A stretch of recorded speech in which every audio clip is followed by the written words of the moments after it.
fleet point of view, what's been your biggest challenge, and how have you guys dealt with the last 2 years? Well, the last two sessions ago, about the hiring of employees and getting them to show up for work on the first day, that rang true. There was a lot of things there. I think probably the biggest problem we've got is the problem we've always had. It's a people problem, getting the right people in the right seats and getting the right number of people. We have had some challenges. One of the things I got asked is what keeps you up at night, and I don't have much that keeps me up at night, but we did have a cyber attack on our pipeline, which took us out of diesel fuel, which is kind of hard to operate a fleet without diesel fuel. So that was really what kept me awake and out of bed at night 2 years ago when that started. But other than that, it's people. It's just worse than it was. Cliff? So I think just like everyone in this room, we thought the world was coming to an end 2 years ago. So what did a distributor start doing? Started managing his inventory. Even though he thought he managed it well, even that much more better. And cut inventory at first, and then got to rate inventory strategically at locations.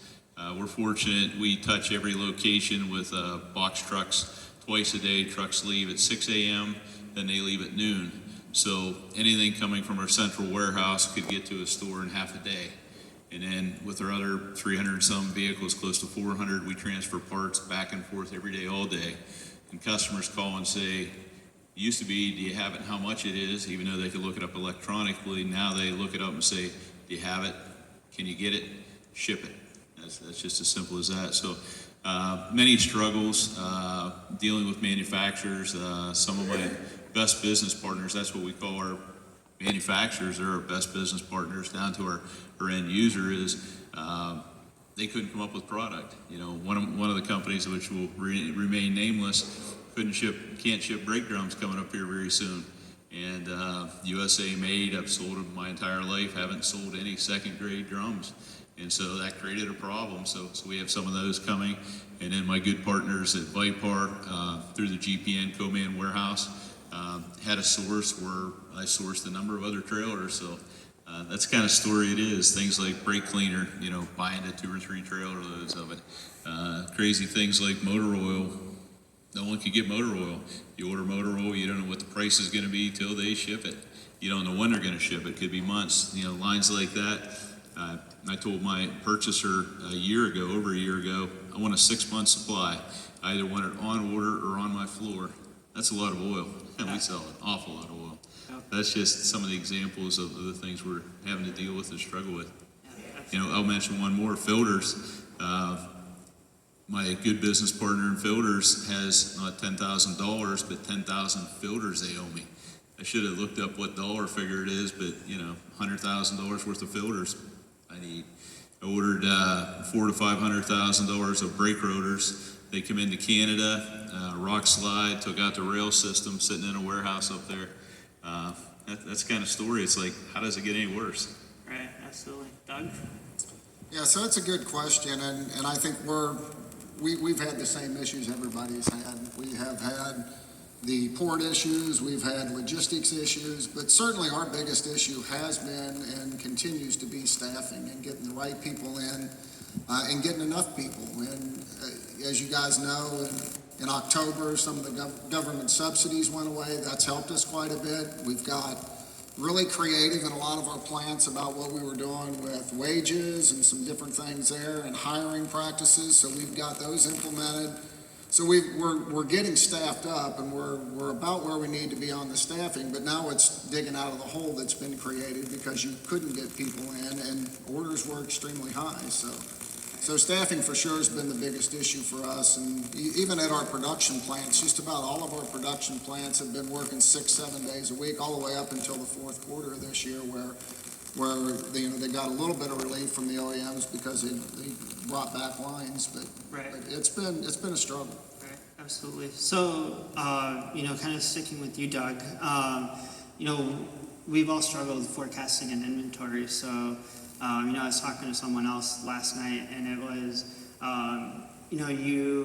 everyone did what they could. We've all got the predictive data now, but they said that means nothing when when a black swan event or when COVID happens. So like how have you guys dealt with that?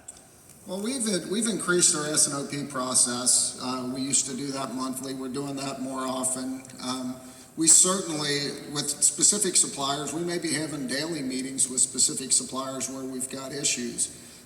Just as Cliff and Mike said, we've increased our lead times in our systems, so it's increased our orders on our customers. So that's all in the pipeline coming to us. So we've got that piece of it in much better shape. I think if you look at from an OE perspective, there's a lot of work that we need to do there with the OE orders coming into our plants, and them, giving you an update this week that they're going to take so many days out of the schedule next week. So, I mean, overall, our inventory is probably as high as it's been from an inventory perspective, but we still got to get some of that product out to our customers, because you do have that golden screw. We do a lot of kits in our operation where, if you're missing one piece of it, you have to get that in before you can complete those orders. So between that and what we're doing from a forecasting perspective and just increasing lead times, that's helped us a bunch. Cliff? Like I said, we cut week supply, then we up week supply, and it's real easy to do in my computer. I was very fortunate, February of 2021, right when things started to crash, we put a cloud-based system in, Federated Business Management System. And I can look at a page in there that controls inventory. I can look at every one of our locations, all their sales, the last 12 months, the prior 12 months. I can look at lost sales, I can look at VIOs, I can look at everything, order point requests, and adjust the inventory. And that is, I spent, this is no lie, 87 days whenever the crisis hit, probably like February of 21, not taking time off, working morning till 10, 11, 12, 1, 2 at night, adjusting inventory. I just wish I had worked 3 more days, that way I could say I worked 90 days straight.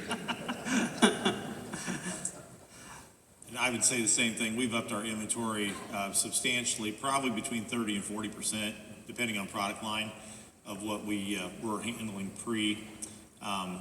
Focus, I guess, is really good communication with our distributor network, letting me know when they foresee a shortage of something. I have had my team run, what is 6 months supply, what's a year, what's 2 years supply look like of a certain item. And we pre-bought, certain items to get well ahead of that if I foresaw a shortage going, really out of control. So now switching gears a little bit, we have all those challenges. What are some ways that, as suppliers, distributors, fleets, we can all work together? You start with that, Mike? Yeah, so back to the communication, and we talked about this earlier in the week, that, how do you like that communication? And normally we all get a lot of emails, and you try and read the important ones, and you try and sort through them. But I've had, I think since the pandemic began, I've had my cell phone ring with one of my major distributors, I think 4 times, with a heads up that there's some major shift in the industry happening, that prices of a certain commodity, I use for example 134A. 134A was going to shoot up dramatically. There was going to be a shortage, potentially. We almost always run into a shortage of that, so I bought actually 2 years supply of 134A when I could buy it right, and we're now storing that in one of our warehouses. But communicate. Give your fleets, give your end-use customers heads up early on if you anticipate anything. And then if they want to pre-buy, that's in their wheelhouse to decide that. But definitely communicate. Don't communicate and call me and say, hey, guess what? You're not going to get another shipment of oil this week because we're out as a distributor, because that was not a brand building moment for that distributor when they made that call. Cliff? So the one thing I've learned dealing with fleets in particular is you can't not have it, because if you don't supply that oil, where's Mike going to go next time? He's going to go somewhere else, so that's important.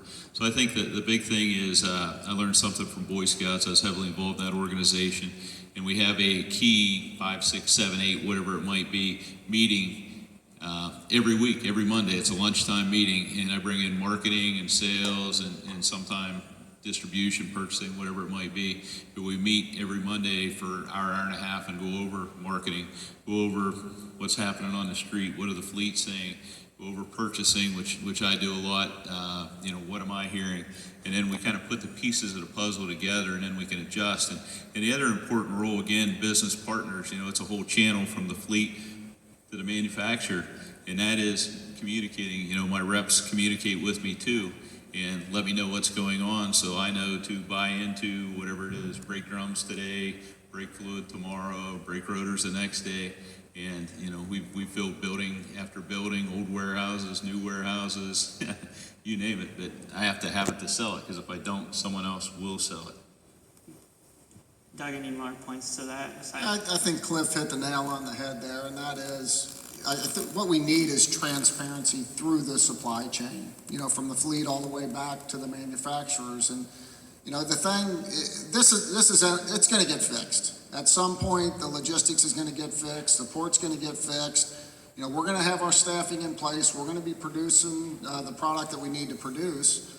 But if you listen to what we heard today, what we heard yesterday, we've got inventory in the market, sometimes to 150%, sometimes to 200%, sometimes to 2 years.